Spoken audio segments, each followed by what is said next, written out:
Bonjour à tous et bienvenue sur cette vidéo. Aujourd'hui, je vous parle d'un outil que vous utilisez probablement tous sans trop savoir comment l'utiliser pleinement. C'est Visual Studio Code, l'outil qui, par excellence, va vous permettre de développer votre code, mais vous n'optimisez probablement pas votre temps sur cet outil-là. Et j'aimerais vous montrer aujourd'hui quelques petites astuces qui me servent au quotidien lorsque je code avec Visual Studio Code. Donc, c'est parti sans plus tarder.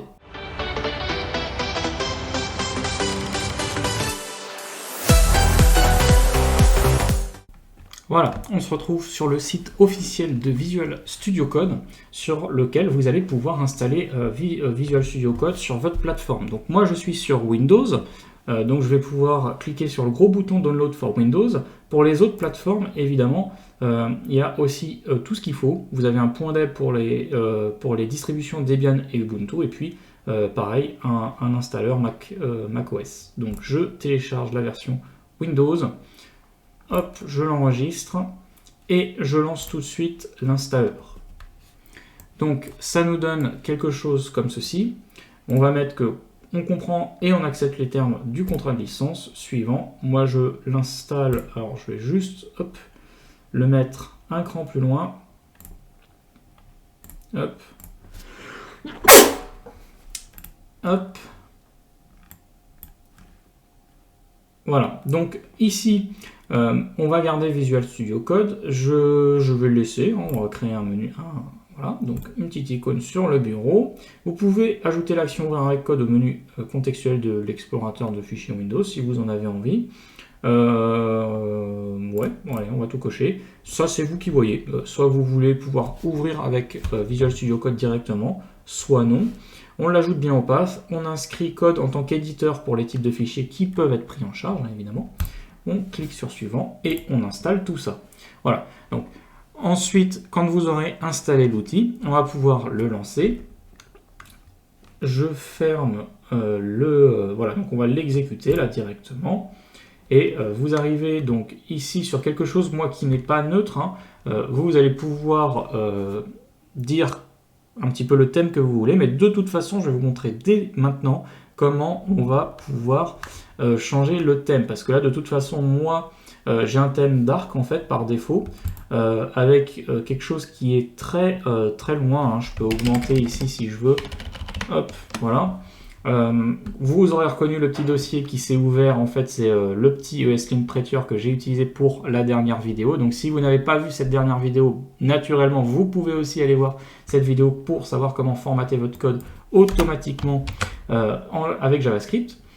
Et pour le thème de Visual Studio Code, vous pouvez ici ouvrir la palette de commandes. Mais dès maintenant, je vous incite bien sûr à utiliser des raccourcis clavier. Et des raccourcis clavier, il y en a quelques-uns. Il y en a quelques-uns qu'on va détailler un petit peu dans cette vidéo. Notamment, on va commencer par ouvrir la palette de commandes. Donc, pour ouvrir la palette de commandes, je fais CTRL-SHIFT-P ou CTRL-POM-P, probablement pour Mac. Et ici, je peux aller choisir, donc si je tape Color, ou même ne serait-ce que thème, j'ai ici la possibilité d'aller choisir un thème. Donc, il y a plusieurs thèmes. Vous pouvez ajouter des thèmes ici en allant les chercher. Donc, il y en a plusieurs. En fait, vous allez même pouvoir faire des previews, vous voyez. Hop, alors là, j'ai été un peu rapide. Hop, j'y retourne. Hop, voilà. Bon, alors en tout cas, moi, j'en ai installé quelques-uns. Mais voilà, vous pouvez aller chercher des thèmes qui vous plaisent ici. Alors ça, c'est... Voilà. Donc vous voyez, vous avez des petites previews. Donc vous pouvez descendre, monter, voir un petit peu ce que ça donne en arrière-plan. Ok. Et moi, j'en ai une que j'aime bien, qui vient d'ailleurs d'un YouTuber anglophone que j'aime bien, qui est CodeStacker. Donc je prends son thème parce que j'aime bien son thème, tout simplement. Donc ça va venir installer donc un thème ici dans les extensions. Et en parlant des extensions, eh ben, on va tout de suite... rebondir sur le sujet, donc je vais juste augmenter un petit peu, hop, je ferme, alors pour fermer un fichier qui est ouvert, vous pouvez faire CTRL-W, Voilà, ça ferme tout ça. En tout cas, CTRL-W pour moi, mais si vous êtes en AZERTY, probablement que c'est CTRL-Z. Non, CTRL-Z, c'est pour revenir en arrière, donc CTRL-W, voilà, en fonction de là où se trouve votre W, bien évidemment. Ici, dans les extensions, donc vous avez la liste des extensions qui sont installées, donc si je peux vous en recommander quelques-unes, il y a typiquement Auto Rename Tag. Donc cette extension va vous permettre pour le HTML typiquement de modifier une balise. Vous voyez, donc vous allez modifier le A et ça va modifier directement la balise qui ferme derrière. Donc ça c'est quelque chose qui va être automatique. Vous avez le thème. ESLint, comme je vous l'ai dit, ça va permettre de souligner votre code par rapport aux règles ESLint que vous avez choisies. Les Fluent Icons, vous allez voir, en fait, ça permet d'avoir des petites icônes sympas ici sur le côté. Donc ça, c'est pas mal. Et puis, quelque chose... Alors, le Live Server, évidemment. Hein, le Live Server, ça vous permet d'avoir un petit serveur à côté qui va rendre votre code HTML, CSS en temps réel. Donc, vous allez faire vos modifs et en temps réel, ça va s'afficher sur votre navigateur, sur le Live Server. Vous pouvez faire du Live Share aussi pour collaborer sur du code. Et pour tous ceux qui font du JavaScript, vous avez ou du React même plutôt, le React Extension Pack qui va vous installer tout un tas de petites dépendances comme React.js Code Snippet, ESLint, NPM, JavaScript ES6 Snippets. Donc c'est des petites librairies qui vous permettent en 2-3 mots d'obtenir toute une batterie de code. Et notamment ici des choses qu'on appelle du IntelliSense. En fait, c'est ce qui va permettre l'autocomplétion dans Visual Studio Code. Donc vous allez voir, on a ce truc-là pour JavaScript notamment, et en fait vous avez des outils IntelliSense, des extensions IntelliSense pour à peu près tous les langages que vous utilisez, du Python, du JavaScript, du HTML, du CSS et tout le reste. Donc vous avez juste à installer en général ici l'extension qui va bien. D'ailleurs, vous avez en haut un petit entonnoir, un petit icône d'entonnoir où vous pouvez filtrer les extensions et choisir une catégorie qui va être ici Programming Languages. Et quand vous faites ça, vous avez tous les outils pour chaque langage et souvent ça commence par tous les IntelliSense. Donc typiquement ici, j'ai bien un IntelliSense Pylance ici, Linting, Debugging. Donc ça, c'est des outils qui vont vous permettre de développer de manière un petit peu plus aisée, de créer votre petit environnement de développement langage par langage. Donc ça, c'est pour les extensions. Il y en a vraiment un paquet. Je vous en ai conseillé quelques-unes. Maintenant, évidemment, vous ne faites pas nécessairement du React ou du JavaScript. Donc, à vous de choisir un petit peu les extensions ici qui vont bien. Ok. Moi, je vais essayer de vous montrer comment... Enfin, hop, un petit peu de emmet. Donc, typiquement, par exemple, si je fais un index HTML, ici, je vais pouvoir venir taper juste point d'exclamation et vous voyez... il y a une petite console qui vient s'ouvrir qui s'appelle emmet. Donc ce emmet, si je rentre dessus, vous voyez, voilà, ça tape du code tout seul et ça vous crée ici toute une petite batterie de métadonnées tout prêt pour que vous puissiez commencer à taper le code le plus vite possible. Dès que vous allez taper une balise, donc je sais pas, par exemple IMG, vous voyez, vous avez emmet qui vient vous proposer en automatique des balises, et si je clique sur IMG, il me crée ma balise avec une source et un texte alternatif. Donc ça, c'est vraiment pas mal. Et maintenant, avec emmet, je peux vraiment faire des choses. En fait, je peux taper du code en une seule ligne et il va venir me créer tout ce qu'il faut. Donc typiquement, si je veux créer une liste ici et que dedans, je veux 4 LI, eh bien, je peux écrire quelque chose comme ça. Et ça vient me créer 4 LI en automatique dans un UL. Donc ça, c'est très sympa. Pareil, si ce UL, je veux lui donner, je sais pas, une classe par exemple, donc on va dire courses list, et je veux, alors c'est un ID, et maintenant je vais lui donner justement une classe, donc je vais faire course list, voilà par exemple. Eh bien, je peux aussi le préciser et il va me mettre un ID courses list et une classe course list. Bon, c'est pas du tout de bons exemples, mais l'idée c'est qu'en une seule ligne ici, emmet va venir vous créer tout le code qui va bien. Donc pour faire du développement web, en tout cas sur le HTML, vous allez pouvoir gagner du temps comme ça. en combinant un petit peu tous ces outils-là qu'Emmet vous propose. Alors, juste pour le code, donc pareil, je peux faire hop, voilà, je crée ma petite liste de LI et je vais faire 1, 2, 3, 4. OK. Maintenant, je peux aussi utiliser quelques petits raccourcis. Typiquement, je peux commenter une ligne. Donc, pour commenter une ligne, ça va être CTRL-K, CTRL-C. Donc voilà, là j'ai commenté. Je peux la décommenter avec CTRL-K, CTRL-U. Voilà. Je peux déplacer cette ligne de haut en bas, en fait. Donc ça va être avec Alt et puis les flèches. Donc, hop. Ah non, alors là, je ne l'ai pas sélectionné. Tac, c'est Alt. Je me suis trompé de bouton. Voilà, donc là, je déplace mon 1. Je peux dupliquer ma ligne en faisant Alt, Shift, une flèche. Donc, hop. Voilà, j'en crée autant que je veux. Je peux créer en haut, en bas. Voilà, donc là, je crée en haut. Là, je crée en bas. Voilà. Donc ça me permet de créer, de dupliquer des lignes en fait automatiquement. Donc c'est des petites choses voilà, qui sont assez sympas et que vous pouvez utiliser, donc, que ce soit du HTML, du CSS, du JavaScript, du Python, etc. Hein, pour le coup, c'est pas du Emmet, c'est des raccourcis clavier Visual Studio Code. Ok. Maintenant, quelques outils supplémentaires justement pour Visual Studio Code.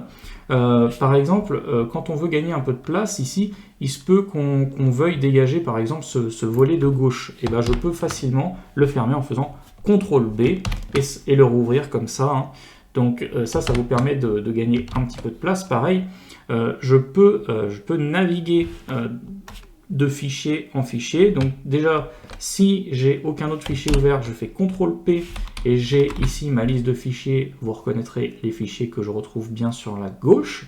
Donc si par exemple, alors vous pouvez chercher un fichier, mais si je veux ouvrir mon index.js, voilà, je peux sélectionner le fichier index.js dans la liste des fichiers qui ne sont pas ouverts. Et une fois que les fichiers sont ouverts, je peux aussi naviguer dans mes fichiers en faisant CTRL Tab. Voilà, donc ça vient, hop, donc là, voilà, je peux juste en relâchant, et je peux faire CTRL Shift, CTRL Shift Tab d'ailleurs, pour faire l'inverse, hein, c'est-à-dire que là, ça vient sélectionner la fenêtre suivante, mais je peux sélectionner la fenêtre précédente avec CTRL Shift Tab, voilà.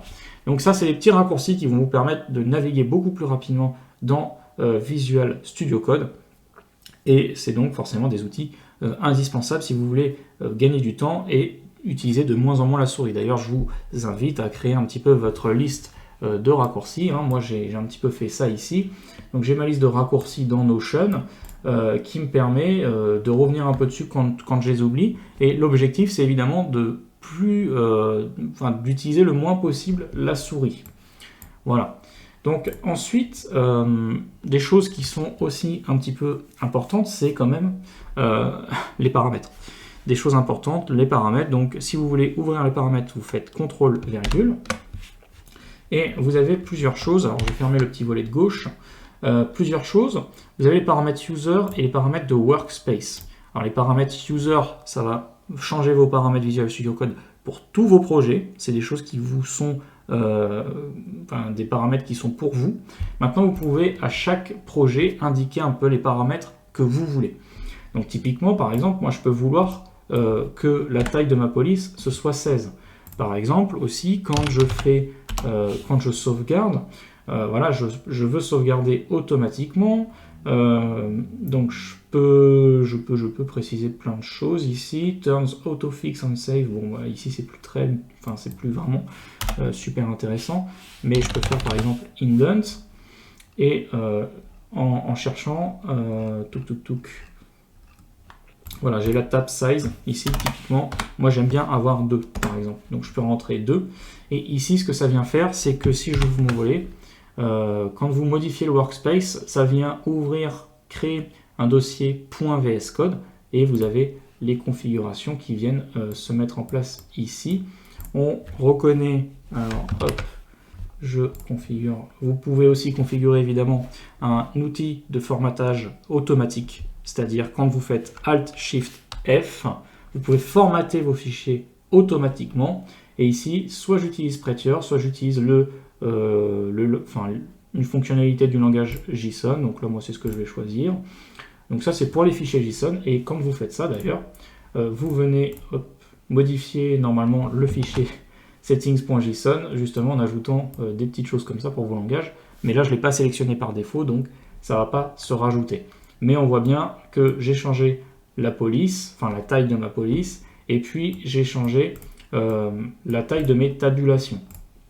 Donc ici, je peux aussi formater, typiquement, je configure, voilà, j'ai un truc pour HTML, donc Alt-Shift-F pour formater mon HTML, et voilà, ça se formate automatiquement. Ok, donc ça c'était pour les settings. Donc à vous de voir ce que vous préférez. Je vous invite à parcourir un petit peu ces paramètres et à choisir ce qui vous plaît finalement. Pareil pour les extensions, en fonction du langage que vous avez choisi pour coder. Pareil, il y a des petits outils Docker, des débogueurs, des choses comme ça. Donc je vous invite aussi à fouiller un petit peu tout ça. C'est des choses qui sont assez intéressantes. Hein. Donc voilà. Et puis donc un dernier petit mot, puisque quand vous développez finalement, vous utilisez souvent un terminal. Donc pour ouvrir le terminal, alors moi c'est CTRL avec des O umlaut parce que j'ai un clavier allemand, mais évidemment pour vous ça sera pas le cas. Et d'ailleurs pour connaître les raccourcis clavier, ici vous pouvez aller chercher Shortcuts et vous avez ici Open Keyboard Shortcuts. Alors ah oui non, ça c'est la version JSON. Hop, pardon, donc on retape Shortcuts et ici vous avez dans les préférences Open Keyboard Shortcuts et là vous avez la liste des raccourcis clavier, de tous les raccourcis clavier Visual Studio Code. Donc vous pouvez les personnaliser bien évidemment et puis ne serait-ce qu'aller voir hein, typiquement comment ouvrir un terminal. Voilà. Donc je vous laisse fouiller un petit peu tout ça. En attendant, moi j'ouvre mon terminal. Et ici, moi, j'aimerais bien plutôt avoir Bash par défaut. Parce que là, j'ai un PowerShell, mais moi, j'aime pas trop PowerShell. Et j'aime bien avoir un petit Bash par défaut. Donc, si vous n'avez pas Git Bash d'installer sur votre ordinateur, il va d'abord falloir installer Git Bash. Mais une fois que ça s'est installé, eh bien, vous pouvez choisir Git Bash ici, dans la liste des terminals proposés par Visual Studio Code. Donc, moi, je clique dessus. Et on voit ici que j'ai un nouveau terminal. Maintenant, le problème, c'est que quand je vais rouvrir un nouveau terminal par défaut, eh ben, je vais me retrouver dans PowerShell. Et moi, j'aimerais bien que mon Git Bash devienne le terminal par défaut. Donc ici, je viens sur la petite flèche et je fais un Select Default Profile. Et je viens sélectionner Git Bash. Donc je ferme tous mes autres terminaux. Et si j'ouvre un nouveau terminal, eh bien, j'ai bien mon Git Bash. Ce qui fait qu'ici, je vais pouvoir agir. Typiquement, quand vous travaillez sur des projets JavaScript, vous avez souvent affaire au gestionnaire de paquets ici, npm, et vous pouvez donc taper vos commandes, hein, npm install, blablabla, npm init, npm start, npm run, blablabla. Voilà. Donc ce terminal, il vient servir justement aussi sur vos projets à vous, justement pour les lancer. Pour les gérer, etc. etc. Pareil, hein, en bas, vous avez cette petite barre ici qui vient vous donner l'indentation, qui vient vous donner l'encodage, le langage sur lequel vous travaillez.